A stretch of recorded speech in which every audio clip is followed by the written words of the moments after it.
Hello বন্ধুরা, কেমন আছেন সবাই? আশা করছি সবাই খুব ভালো আছেন এবং সুস্থ আছেন। আর আমি কেমন আছি? আপনারা তো সবাই খুব ভালোভাবে জানেন, কারণ ডেলি দিন আপনারা তো আমার সাথেই থাকছেন সকাল থেকে রাত পর্যন্ত। মনে অনেক টেনশন এবং দুশ্চিন্তা থাকলেও মুখে হাসিটা আমার সবসময়ই থাকে। সবাই বলে এত হাসবি না, তবুও আমার হাসিটা কন্ট্রোল থাকে না। তো আমি সবসময় মুখে হাসি রাখি, আর এটা বিশ্বাস রাখি যে মুখে হাসি থাকলেই অনেক কাজ সহজ হয়ে যায়। তো যাই হোক, সকাল সকাল ঘুম থেকে উঠেই বিছানাটা ঠিক করে নিচ্ছি। প্রথমে বিছানাটা গুছিয়ে নিচ্ছি। আর আজকে যে ব্লগটা আমি আপনাদের সাথে শেয়ার করব, সেটা বৃহস্পতিবার মানে কালকে বানিয়েছিলাম, তো সেটাই আজকে শেয়ার করব আপনাদের সাথে। বন্ধুরা, দুর্গাপুজো এসে যাচ্ছে আর আমার হাতে কিন্তু একটুও টাকা পয়সা নেই। প্রত্যেক বছর কিন্তু বাবা মা ভাই বোনকে আমি নতুন বস্ত্র পুজোতে দিই, কিন্তু এবছর হয়তো সেটা হবে না, কারণ আমি কতটা অসুস্থ ছিলাম আপনারা তো সবাই জানেন, আমার ব্লগ দেখেছেন। তো হয়তো পারবো না এবছর, চেষ্টা করছি একটা দুটো নতুন বস্ত্র দেওয়ার, তো হয়তো পারবো না। তো যাই হোক, একজন দাদাভাই আমাকে কমেন্ট করেছিলেন যে আমার হাতটা কেমন আছে। আমি এটাই বলবো যে আমার হাতটা একদম ভালো নেই দাদাভাই, আগের মতো হয়নি হাতটা। তো যাই হোক, কী করবো বলুন। দিনের মধ্যে এই কথাটা মাকে, বাবাকে, আমার এলাকায় যত মানুষ আছে, আমার বন্ধুবান্ধব সবাইকে আমি হাতটা নিয়ে একটাই কথা জিজ্ঞেস করি যে আমার হাতটা কখন সোজা হবে, মানে আগের মতো কখন দেখতে সুন্দর হবে। আমার হাতটা ব্যাঁকা হয়ে গেছে, আমি বুঝতে পারছি না কখন ঠিক হবে। বাবা বলছে কি যে বাবার হাতটা কনুই থেকে দুবার তিনবার ভেঙেছিল, ঠিক হয়ে গেছে, সময় লাগবে। সবে 1.5 মাস হয়েছে, প্লাস্টার খুলেছি, তো সময় লাগবে, ঠিক হয়ে যাবে। আর সবাই বলছে যে কনুই ভাঙলে সময় লাগে, কিন্তু কত সময় লাগবে আমি বুঝতে পারছি না। সামনে পূজা আসছে, আমি মা দুর্গাকেও বলছি, ডেলি দিন ঠাকুর পূজা করার সময় ঠাকুরকেও বলি যে আমার হাতটা ঠিক করে দাও, আমার হাতটা যেন আগের মতো দেখতে সুন্দর হয়ে যায়, আমার ভালো লাগে না। আর বিশেষ করে হাতটার জন্য আমার অনেক টেনশন, অনেক মন খারাপ লাগছে। কি বলবো বন্ধুরা, পুজোতে নতুন বস্ত্র কিনতে পারি আর না পারি, আমার হাতটা যেন ঠিক থাকে। আপনারা সবাই প্লিজ আমার জন্য দোয়া করবেন, প্রার্থনা করবেন যেন আমার হাতটা আগের মতো আবার দেখতে সুন্দর হয়ে যায়। তো যাই হোক, বিছানাটা গুছিয়ে আমি ঝাড়ু দিয়ে নিয়েছি, আর ঝাড়ুর পরে একটু মোছাও দিয়ে নিলাম। আমার মা কিন্তু ওইদিকে রান্নাটাও বসিয়ে দিয়েছিল আজকে। মা আজকে বৃষ্টি হচ্ছিলো বলে উনানে রান্নাটা করেনি, গ্যাসে একটু সিদ্ধ ভাত করছিল আলু সিদ্ধ দিয়ে, কারণ সকালবেলা সবাই তো খাবে। তো আমার কাজগুলো হয়ে গেছে, আর আমি ব্রাশটা করছিলাম, একটু মাথা চুলটা খুলে নিলাম, কারণ কলে যাবো, একেবারে স্নান করে চলে আসবো। আমাদের কলে তো মানে কলটা তো মাথার ওপরে কিছু নেই, ওই জন্য খুব বৃষ্টি পড়ে, তো ব্রাশটা মানে মুখটা ধুয়েই একেবারে স্নান করে নেব। বন্ধুরা, স্নান যখন করতে যাচ্ছি তো এলাকায় কত জল টল জমেছে, এটাও তো দেখে নিতে হবে। আমি তো এলাকার মানুষ, আমার না বৃষ্টির পরে এটা দেখতে খুব মজা লাগে যে পুকুরের জল কতটা বাড়লো, রাস্তায় জল উঠেছে কিনা। ছোটোবেলায় আমরা এখানে মাছ ধরতাম বন্ধুরা, এখানে খুব মাছ যাচ্ছিলো, আমি সেটা দাঁড়িয়ে দাঁড়িয়ে অনেকক্ষণ ধরে দেখছিলাম। ছোট মাছ, বড় বড় মাছ না, কই মাছ কিংবা ল্যাটা মাছ যাচ্ছিলো না, অনেক পুঁটি মাছ, মৌরলা মাছ যাচ্ছিলো। তো আমি অনেকক্ষণ ধরে দেখছিলাম, আর আমার দিদিও গেছিলো। দিদি ভাবছিল একটা জাল পাতবে, কিন্তু লোকের জায়গায় আবার জাল পাতবে, লোকে আবার কথা বলবে, তো আমি বললাম যে পাততে হবে না।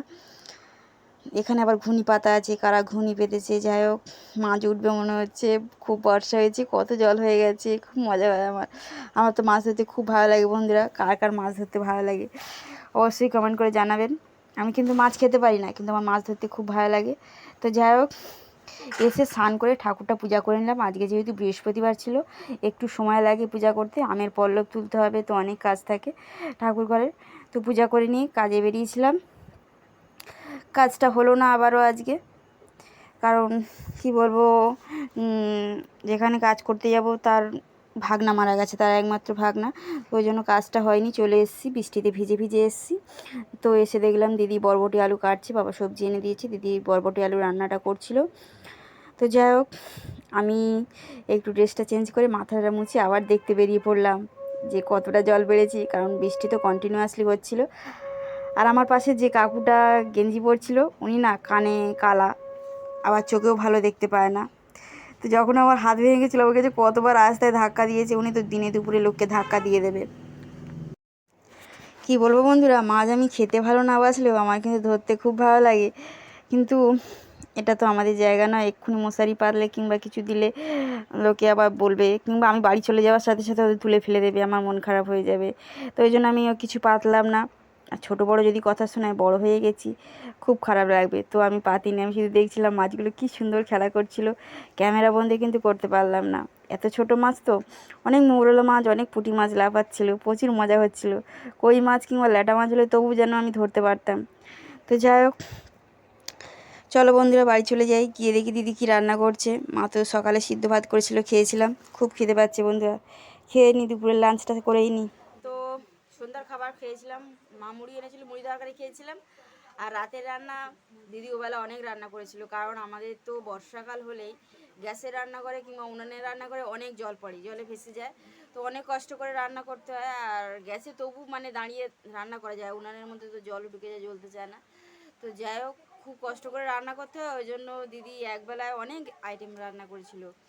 তো ওই জন্য ওইগুলো খাবো। আর এবেলা দিদি গরম ভাত করেছিল, তো ওবেলা দিদি অনেকগুলো আইটেম রান্না করেছিল, সব নুন ছাড়া রান্না করেছিল। আমাদের বাড়িতে সব নুন ছাড়া রান্না হয়েছে আজকে, কারণ নুন নেই। দিদি এটা বলতে মনে ছিল না, রান্নার সময় যখন দিদি দেখছিল যে নুন নেই, কিন্তু বাবাকে বলতে পারিনি, বাবা ফোনটা বাড়িতে ফেলে রেখে গেছে, তো নুনটা আনা হয়নি। আর আজকে সারাদিন এত বৃষ্টি হয়েছে যে কারোর বাড়ি থেকে একটু নুন আনা যাবে, এতটা বৃষ্টি হচ্ছিল, তো দিদি যায়নি। আর আমরা আজকে সব নুন ছাড়াই রান্না খেয়েছি। তো নুন ছাড়া রান্নাগুলো খুব ভালো লাগছিলো খেতে, আপনারাও একদিন বানিয়ে খাবেন, দেখবেন কেমন লাগে। তো আমাদের এদিকে এত বৃষ্টি হচ্ছে দুদিন ধরে, আর বৃষ্টি হলে বন্ধুরা এত কষ্ট হয়। ঘর বারান্দা আমাদের তো জলে ভাসছে, টালির ঘর যেহেতু।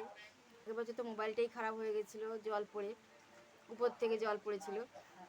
তো যাই হোক, এখন ব্লগ বানাতে অনেক কষ্ট হচ্ছে বন্ধুরা, বর্ষাকালের মধ্যে ব্লগ বানানো খুব কষ্ট। আমাদের বাড়িতে জল ভাসছে, আর আজকের দিনটা পার হলেই কাল থেকে আর ঘর বারান্দায় হাঁটা যাবে না, জুতো পরে হাঁটতে হবে।